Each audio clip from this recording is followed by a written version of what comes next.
আমের চপ হয়ে গেছে। আমার কাঁচা আমের চপ হয়ে গেছে। আজ আমি করব কাঁচা আমের চপ। একটা আম আমি নিয়ে নিয়েছি, আমটাকে আমি ছাড়িয়ে নেব। আমটাকে আমি ছাড়িয়ে নিয়েছি, এই ছোটো গ্রেটার দিয়ে আমি গ্রেট করে নেব। আম গ্রেট করা হয়ে গেছে। 4টে আলু আছে, গ্রেট করে নেব। আজ আমি নিয়েছি আম গ্রেট করা, আলু গ্রেট করা, আলু সেদ্ধ গ্রেট করা, কাঁচা লঙ্কা, ধনে পাতা, জিরে ধনে গুঁড়ো, হলুদ গুঁড়ো, নুন, এখানে আদা গ্রেট করা। তেল দিয়ে দিয়েছি, এখানে একটু সাদা জিরে ফোড়ন, কাঁচা লঙ্কা দিয়ে দেবো, আলু গ্রেট করা দিয়ে দেবো, আম গ্রেট করা দিয়ে দেবো, আদা গ্রেট দিয়ে দেবো, সাদা নুন, হলুদ দিয়ে দেবো, জিরে গুঁড়ো দিয়ে দেবো, ধনে পাতা কুচি দিয়ে দেবো।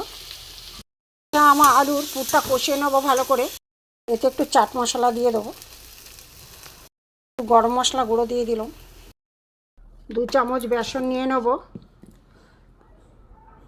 নুন দেব, জিরে গুঁড়ো দেবো, হলুদ দেব, লঙ্কার গুঁড়ো দেবো।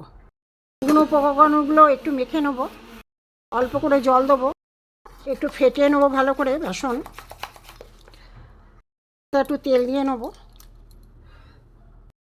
পুর যে করেছি ঠান্ডা হয়ে গেছে, চপের আকার গড়ে নেব।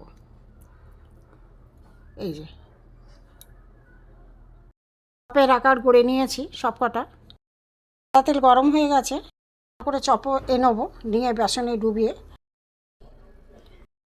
আমি বেসনের গোলায়